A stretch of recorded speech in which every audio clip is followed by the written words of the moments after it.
Hi, Karina here, your Lucid Living Coach. If you're new to my channel, welcome. I'm a healing arts astrologer, and I'm here to give you the new moon solar eclipse in Aries. This is wrapping up an 18-month cycle of eclipses with Aries and Libra. The solar eclipse in Aries started in 2023, and before that, it was similar themes to 2005 and 2006. This is wrapping up the last 18-month cycle of eclipses. It has blended and integrated.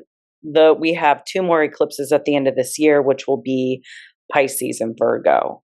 So we are done with the Aries-Libra polarity after this eclipse.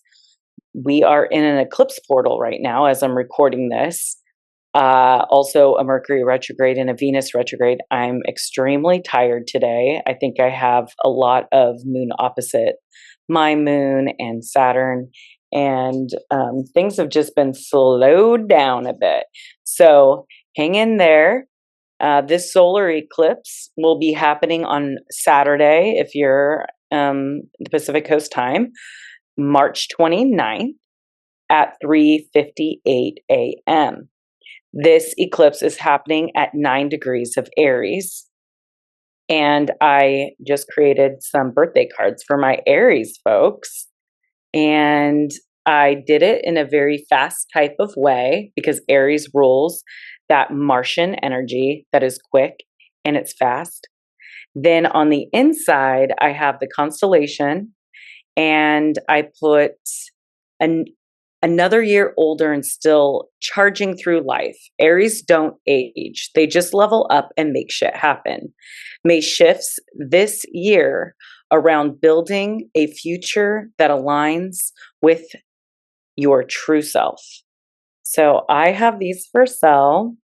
You could DM me. I'm going to put them on my website, my Etsy, but right now I'm selling them at the local coffee shop at Revival Coffee in Crockett. If you know where that is and you're local, come buy your friend a birthday card. And then at the back, I have the QR code for my website. So just thought I'd share that. Pretty happy about those. And let's get right into this report. So this new moon solar eclipse is happening in Aries. Let me share my screen so you can see the chart. So as you can see, there is a lot of planets on one side of the chart. You have Mars trining this area, okay, because Mars has been in Cancer for quite some time, since last year, and it's finally moving forward. Thank God. Bye-bye. Leave my 12th house, please. And we have this new moon at 9 degrees, as you can see, conjunct Mercury. We'll talk about that. Venus and Neptune are conjunct, also the North Node. So everything's over here with Saturn in Pisces. As Saturn will enter into Aries, Neptune will enter into Aries, and Uranus will enter into Gemini. So these are the things I'm going to be talking about in today's video, so stick around. And then I will pull some cards, and you can be on your happy way, well informed about this eclipse.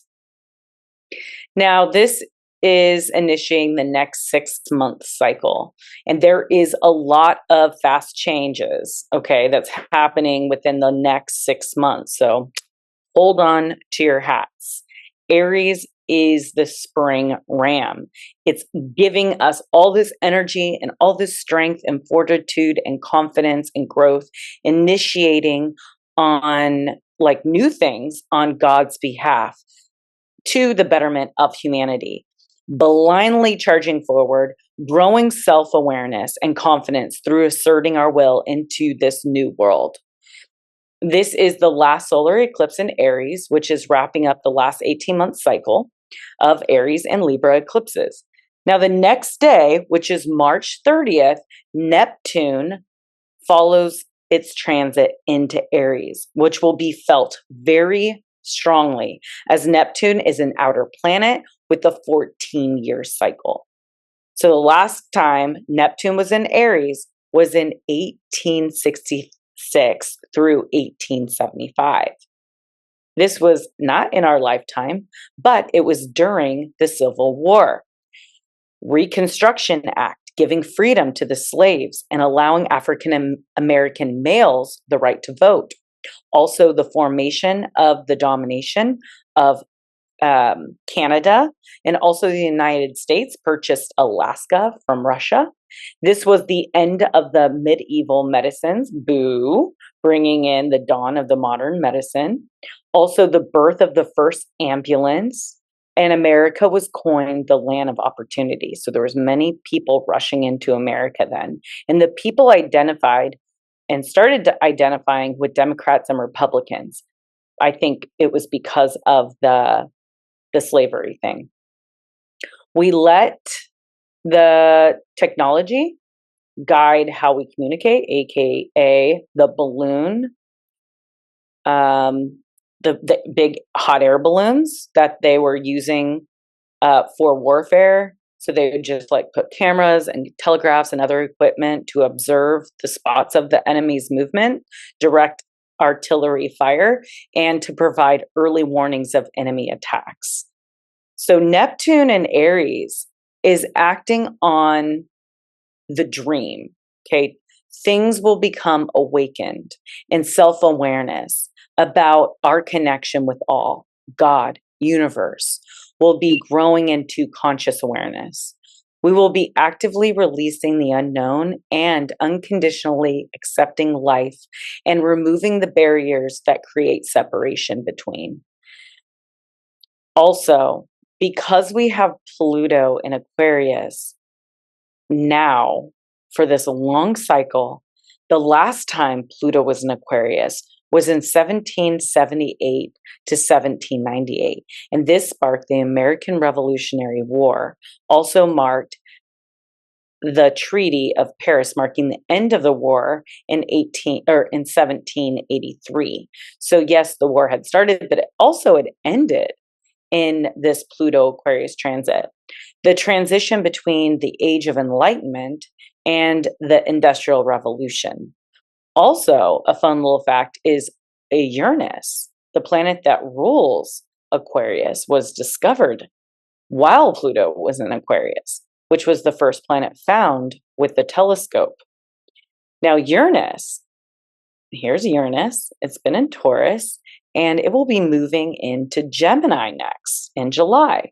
And the last time it was here was in 1774 to 1782, when the first battles of the American Revolution started for independence. So as you can see, a lot of these outer planets are going to be moving into new areas of the sky for this next 6-month cycle, meaning that we are going to be going through a lot of shifts and changes. And it's going to be felt, okay, on a large stage. We can only predict some major changes, and out of the darkness comes the light. Every war has brought about change. We can only hope that this does not bring about another war, but maybe this is a time that we battle with our connection with communication. So the war on the changing, evolving world could be maybe seen, asking for the old world to release its grips of the past, allowing the new world to bring about the change and hope for a more enlightened collective and future. There will be transformations like faster railways, flying cars, and faster cell phone service, net service. But we will also see the shadow aspects of these things because Pluto is in Aquarius. So as things get more increasingly easy and fast in our communications is everything from getting from point A to point B and communicating. I want to also talk a little bit about Venus and Neptune. Now, Venus and Neptune are conjunct with the North Node. So this is we're learning a lot and reconsidering what our destiny is going to really look like. So we're letting go of a lot of different things in our life that are no longer serving us from the past. This is relationships. This is how we see and use money. This is our work and the things that we really enjoy doing as well. Now, Neptune is the dream, and Venus is kind of like what we love. So this is a dreamy, romantic, and highly intuitive transit. It enhances creativity and compassion and spiritual connection, but can also blur the boundaries and create illusions within these finances and love. So we really want to make sure that we're not overspending or overlooking. Any new relationships during a Venus retrograde is met with caution because they're not seeing things clearly, and it won't really, it will switch once that planet goes direct. Now, the key themes around this is romance, idealism, creativity, inspiration, spiritual awakening, and escapism and illusions. So we want to just like use this energy to create something new, whether that is an art piece or we can write poetry. We could relax. I got so much sleep last night that I'm still feeling like not completely awake. I'm having an opposition right now with a lot of planets.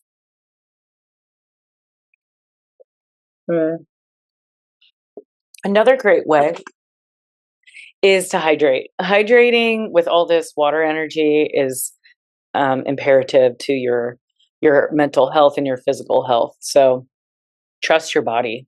If you're thirsty, drink water. If you're hungry, eat. Highly recommend eating more grounding foods, as this energy is airy fairy. Okay. Now we want to trust our intuition, but also verify facts.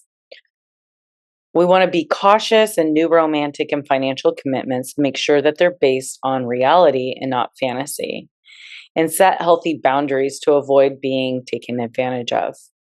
This transit is all about starting fresh with wisdom from the past. And we have the potential to reset, and especially in the areas that we felt stuck, we're going to have ideas of moving through some of the past stuff or the things that are getting in us in our way. And sometimes we have to revisit them, not to jump back in, but to reevaluate so we can move forward more seamlessly. This is a new moon eclipse that is about letting go and also embracing this new chapter or this new book, because there is a lot of things that are going to be changing for this 6-month cycle. So let me stop sharing. And I'm going to pick a couple cards and then I'm going to rest my mind because my mind is so tired. Let's see, what is this solar eclipse for the collective card for the next 6-month cycle?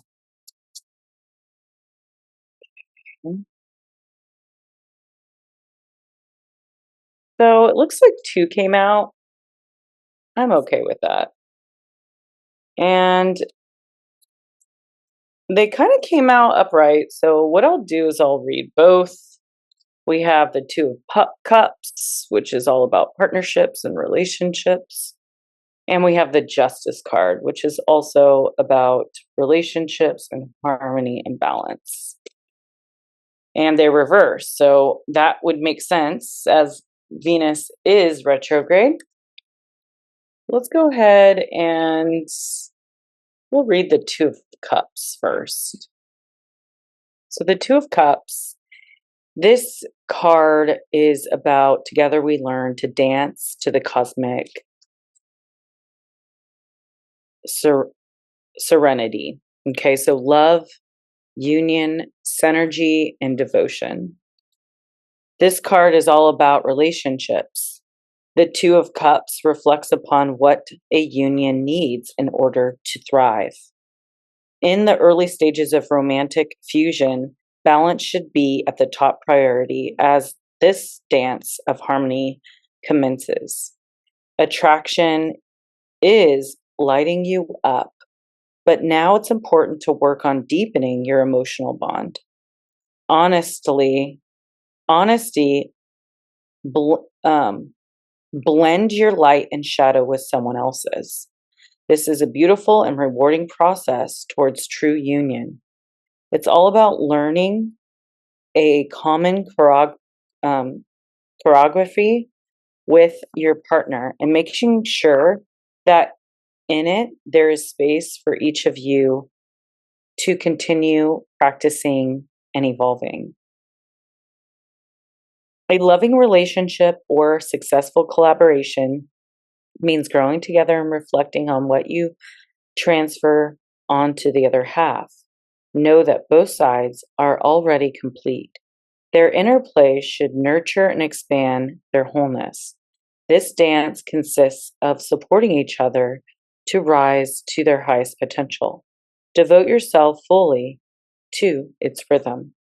So if you did not resonate with that so much, let's read the reverse.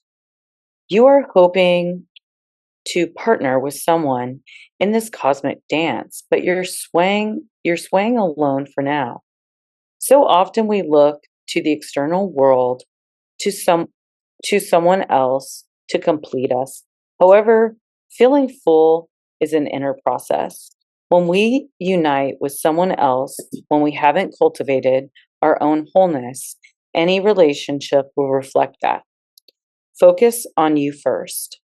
Thrive for inner equilibrium, getting intimately familiar with both your shadow and your light aspects. What makes you feel lit up through darkness? Treat this area of your life with the utmost respect. When you're ready, your loving energy will spill over and begin to dance with someone else. A mature relationship occurs between two wholes. They don't complete, but complement each other. So the radiance for this card is in any current relationship, long-standing or new, take time to ask each other some questions about your deepest values. I love that. So this is a good time for deep connection and conversations. So let's check out the Justice card. Justice card, the Justice card. I act accordingly to my deepest truths, consequences, integrity, fairness, balance, and karma.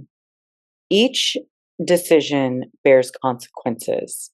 When we are out of tune in one area of our life, it will pervade others. There is a counterpart to every action, and each possibility erases another. We all affect one another's consciousness and therefore universal consciousness all the time. Just as standing on the sand leaves an imprint, we have an impact on the world around us. Justice asks you to take responsibility for yours. Your choices matter. Act with fairness and integrity, knowing that picking one side always affects its opposite. When you approach one aspect of your life, will impact all others. So how do you want to encourage this in this moment? Avoid extremes and look forward to the center as you leave your trace.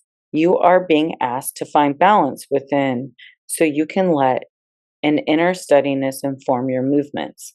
If you act true to your core and values, you will choose well. Let your highest morals inform your course, for it will be just. So if you didn't resonate with this card, this is the reversed.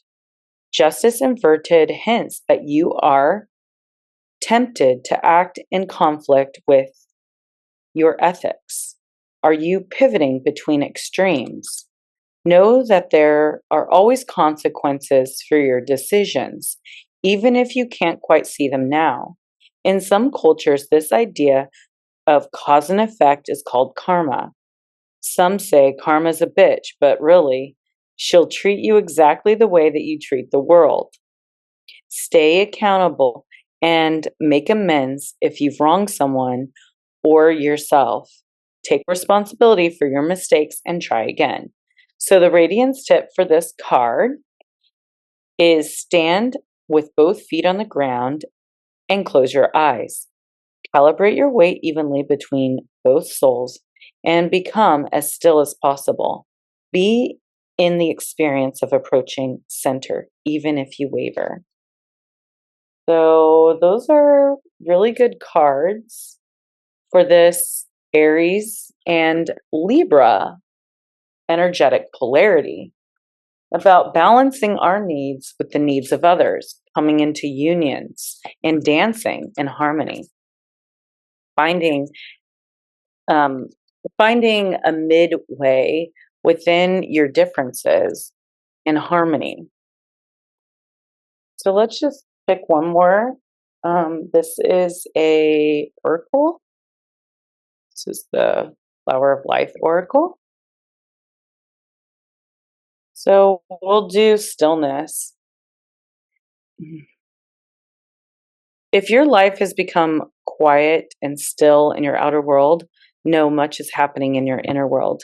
Deep within, the old and the new are stirring, coming together to form a dreamy, liquid creation that oozes into the very fabric of your being. This quiet is the feeling that the quiet is the feeling that you have when you dream or desire is on the way. When this occurs, stay in the stillness. Don't look for physical evidence and don't wonder what you have to do to bring it into being or how it will happen. When you feel the stillness, take a breath and go within. Exhale and relax. Allow the breath of life to soothe, ease, and soften your entire being. Allow the quiet to be there and move through you. From that quiet, the most beautiful sounds that you have ever heard and felt become you. You are hearing the whispers of your heart. Listen and hear your wisdom. So thank you for liking and sharing, commenting. Everything really helps my videos get in the eyes and the hands of more people. So I appreciate your interactions with me. It keeps me doing what I'm doing. And yeah, I hope that this brand new beginning and this brand new start is really exhilarating and fun and really pushes you into where you're supposed to go. And sometimes that can feel very uncomfortable when we're being pushed into a direction that is unfamiliar. It's the unknown that we need to move through in order to get somewhere new. And this is what this solar eclipse is all about. So letting go of the familiar and the past that you already know where it's going to get you, but stepping into this new life and this new world and this new future in a way of curiosity and in excitement and hope for something entirely different and a different kind of existence that we've been living for the last, well, we can say 14 years. All right, guys, thanks for joining, and I will see you on the next video. If you're interested in a reading, you can head over to my website at LUCIDLIVINGMOVEMENT.com. If you would like to support me in any way, my links are on my link tree. I have an Etsy where you can purchase my crystal bracelets and any of my art. And yeah, okay.